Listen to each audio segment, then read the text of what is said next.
और भोपाल धर्म परिवर्तन मामले में अब तक का सबसे बड़ा खुलासा हुआ है। दरअसल इस गिरोह की सरगना दो बहनें जो गरीब हिंदू लड़कियों को टारगेट करती थी और अमीर लड़कों को सप्लाई की जाती थी।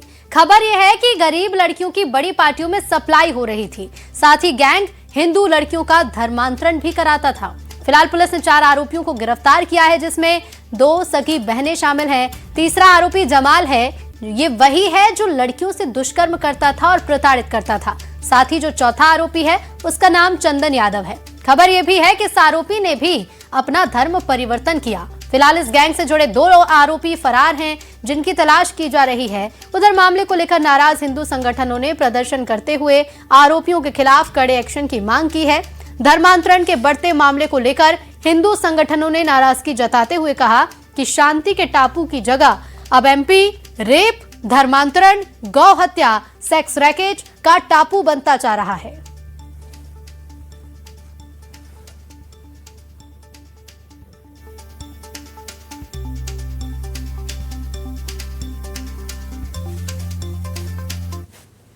मध्य प्रदेश की राजधानी भोपाल में सामने आए धर्मांतरण और देह व्यापार के अवैध और हैरान कर देने वाले मामले को लेकर अब सियासत गर्मा गई है। आज बजरंग दल के तमाम कार्यकर्ता आप देख सकते हैं तस्वीरों में कि भोपाल के बाग सेवनिया थाने में पहुंचे हैं और यहां पर थाना प्रभारी के नाम एक ज्ञापन भी सौंपा है, जिसमें लिखा हुआ है कि हिंदी युवतियों से दोस्ती कर भाइयों से दुष्कर्म, धर्मांतरण और शारीरिक शोषण करने के जो मामले सामने आ रहे हैं, इन पर ठोस कार्रवाई होना चाहिए। सर, अभी तक जो कार्रवाई हुई है उससे संतुष्ट नहीं है क्या बजरंग दल? अभी तक जो कार्रवाई प्रशासन ने की है हम उससे संतुष्ट तो हैं, पर अभी 2-3 लोग इसमें फरार पाए जा रहे हैं। हम माननीय प्रशासन से मांग करते हैं कि इनकी जांच करें, इनकी लिंक निकाली जाए, क्योंकि इस लिंक में और भी लोग प्रशासन को मिलने वाले हैं। आपने देखा होगा उत्तर प्रदेश में एक झांगुर बाबा की लिंक निकली थी, तो हमारी 100 से 200 बहनें उस लव जिहाद में पाई गई थी। भोपाल में भी इस प्रकार का झांगुर बाबा पैदा ना हो, इसलिए मध्य प्रदेश शासन कठोर से कठोर कार्रवाई करे, इन पे बुलडोजर चलाए और इनको जेल में डालने का काम प्रशासन करे।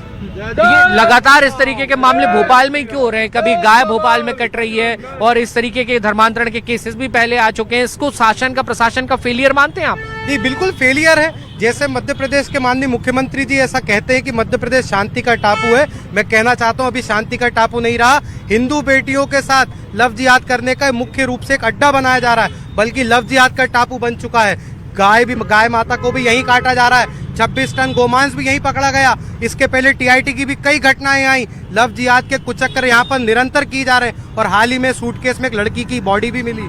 तो निश्चित रूप से प्रशासन नींद में है। प्रशासन से आग्रह है हमारा आज के प्रदर्शन से कि प्रशासन होश में आए और निश्चित रूप से जो हिंदू बेटियों के साथ अन्याय किया जा रहा है, जघन्य अपराध किया जा रहा है, बलात्कार किया गया, कृपया करके उनकी जांच की जाए, उनको न्याय दिलाने का काम किया जाए। मध्य प्रदेश में हिंदू समाज के साथ जो किया जा रहा है, हिंदू बेटियों के साथ जो किया जा रहा है दुष्प्रभाव। तो वहीं इस मामले में बीजेपी विधायक रामेश्वर शर्मा ने एक बड़ा बयान दिया है। विधायक ने कहा कि आरोपियों को सबक सिखाया जाएगा। कई जगह पर केरल फाइल्स जैसी स्थिति बन रही है। हिंदू लड़कियों को बहला फुसलाकर ब्लैकमेल कर गलत धंधे में धकेलना और धर्मांतरण का दबाव बनाकर गलत काम कराना, इनके ऊपर सख्त कार्रवाई होगी और कड़ी कार्रवाई करने के लिए कानून भी बनाया जाए।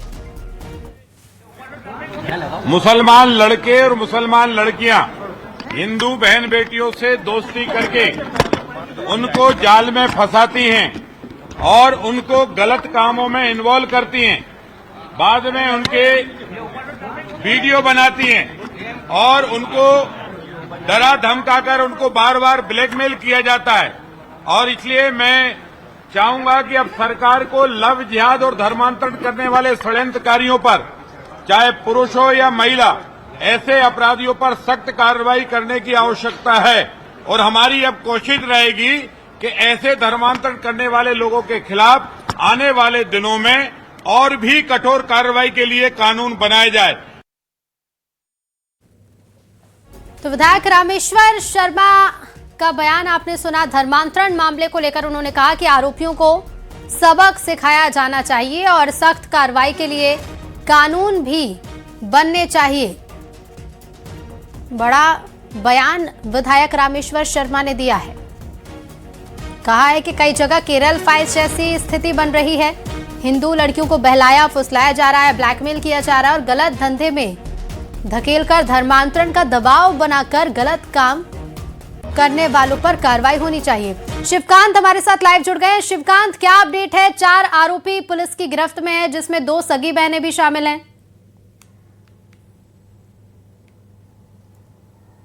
जी हाँ, धर्मांतरण का बड़ा मामला आया है, जहां पर मासूम और गरीब लड़कियों को बहला फुसलाकर धर्मांतरण करवाया जाता था और फिर गलत कामों में धकेला जाता था। अभी हम उसी आमरीन के घर पर मौजूद हैं। ये वही सागर रॉयल विलास का सी स्टार का 4th फ्लोर है, 301 नंबर फ्लैट नंबर है।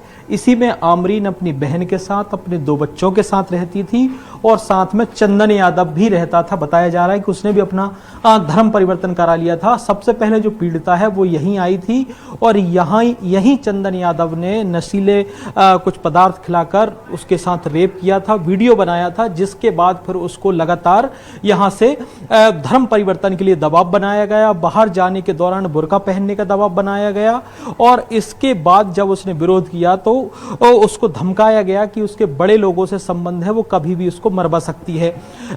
यहाँ पर अगर हम देखें तो इसी जो सेक्टर है, इसमें केवल 1 फ्लोर पर 4 ही फ्लैट हैं, जिसमें से 2 खाली हैं और 2 फिलहाल भरे हुए हैं। लेकिन जब हम स्थानीय लोगों से बात करते हैं, उसके सामने जो रहते हैं, उनका साफ तौर पे कहना है कि यहाँ पर वो कुछ दिन पहले ही शिफ्ट हुए हैं, लेकिन यहाँ की गतिविधि के बारे में उनको कुछ नहीं मालूम। सब कुछ चुपचाप होता था, ना यहाँ जो रहने वाले थे ना किसी से ज़्यादा बात करते थे, ना आते जाते थे और पूरा टाइम यहाँ का दरवाज़ा बंद रहता था। ना किसी से बातचीत करना, ना किसी बात का जवाब देना और अपने काम से काम और रहता था। बल्कि यहाँ तक भी जानकारी आ रही है कि जो पीड़िता है वही काम पूरा देखती थी आने जाने का, और बाहर से कभी कोई ऐसा व्यक्ति जो सोसाइटी का हो वो यहाँ से बातचीत करने या मेल जोल उनका ज़्यादा नहीं था।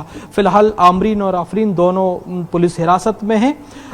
उनसे पूछताछ की जा रही है। यहाँ से फिर अहमदाबाद भी भेजा जाता था, पीड़ितों को मुंबई भेजा जाता था और बड़ी बड़ी पार्टियों में सप्लाई किया जाता था। छोटे कपड़े पहनाए जाते थे ताकि जिससे जो लड़की है और खूबसूरत दिखे और ज़्यादा अट्रैक्शन जो है, जो बड़े बिजनेसमैन होते हैं, बड़े लोग होते हैं, वो अट्रैक्ट हो और वो लड़कियों की डिमांड करें। ये आमरीन का काम था और यही सबसे पहले उनको छोटा मोटा काम का लालच दिया जाता था, फिर उनको बिल्कुल। और अब इंतजार है कि और क्या कुछ खुलासे इस मामले में होते। फिलहाल बहुत शुक्रिया आपका जानकारी के लिए।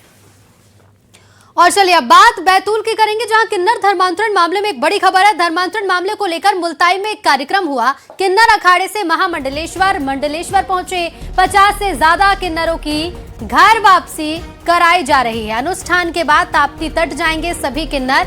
किन्नर धर्मांतरण मामले से जुड़ी ये बड़ी